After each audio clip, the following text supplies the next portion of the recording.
Thomas and Friends. Daisy. Hi, my name is Werner. I've been reading hundreds of books for you. Please subscribe to see them all. And watch until the end, where a surprise is waiting for you. Mom can help you there. Thank you. This is a story about Daisy, the diesel rail car. She worked at my station while Thomas was being repaired. She was bossy and thought she always knew best, but she soon learned not to be so bullish. One day, when Thomas was being repaired, the fat controller brought Daisy to work at the station. "Look at me," she said to the passengers. "I'm highly sprung and right up to date. After traveling with me, you won't want to ride in Thomas's bumpy carriages again." The passengers climbed aboard and waited for Daisy to set off.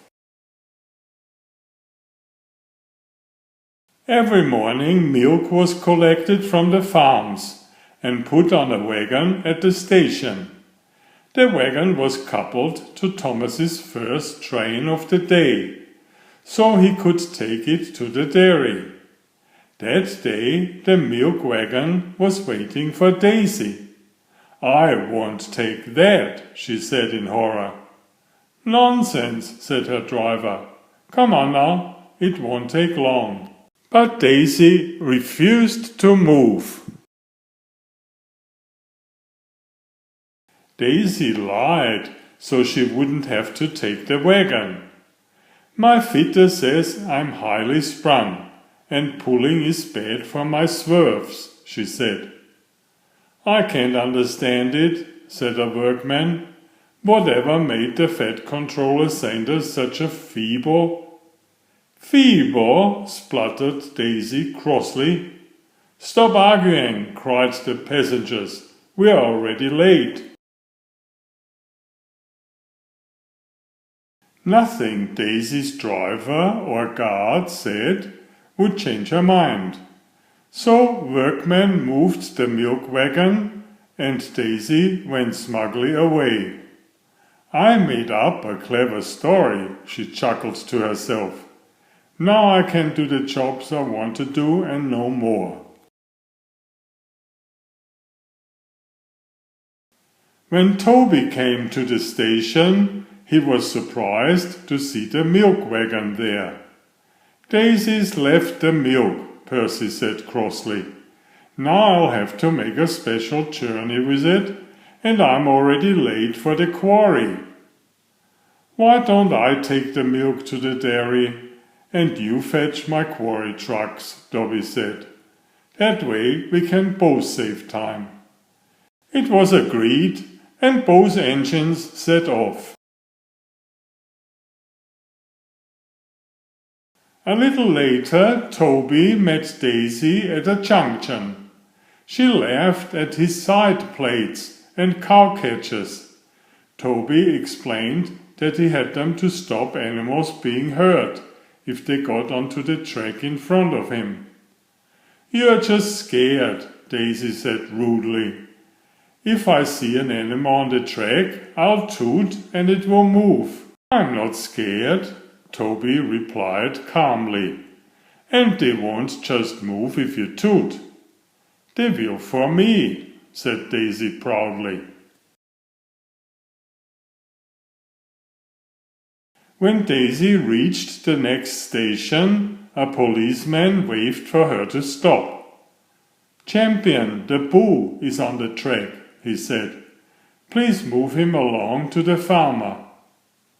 "I'll show Toby how to manage animals," Daisy said to her driver. But she was about to be surprised. "Move on," tooted Daisy when she saw the bull. But Champion didn't move. After a while he became curious and slowly walked towards Daisy. "Oh," said Daisy nervously, "look at his big horns. If I bump into them, he might hurt himself. She quickly backed away and left. Meanwhile, Percy had picked up Toby's trucks. He was still grumpy about Daisy, so he was rude to the trucks. The trucks decided to teach him a lesson. When he pulled them over a big hill, they shoved him forward, sending him racing out of control. "Help!" Percy cried, as he flew through a level crossing and crashed into some stone trucks in the yard. Toby was leaving the station when Daisy crept back. One of her passengers told him what had happened. "Now you know why my side plates and cow catchers are so useful," Toby chuckled. Just then a workman told them about Percy's crash.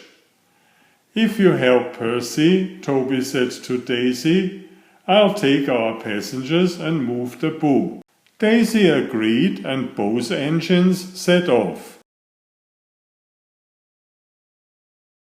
Daisy worked hard all afternoon. She moved all the stone trucks away from the track, so the breakdown train could rescue Percy. The Fed controller came to speak to Daisy.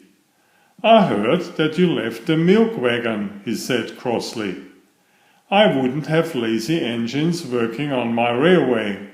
However, you have done a good job here, so if you promise to work hard and listen to the other engines, you can stay on." "Thank you, sir," said Daisy humbly.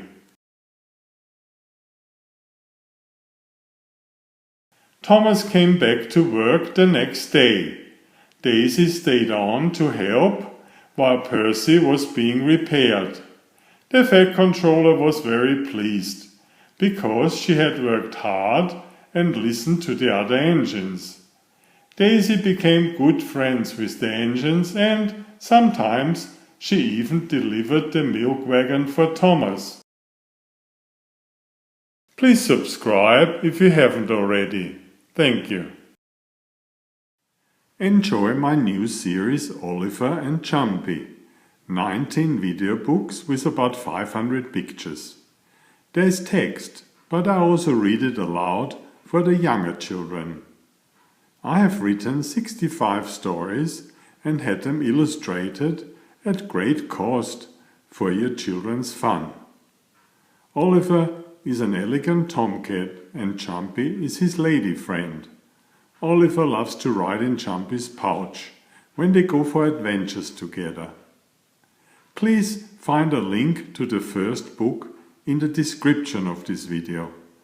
Please always subscribe and like if you find my effort interesting. Thank you so much.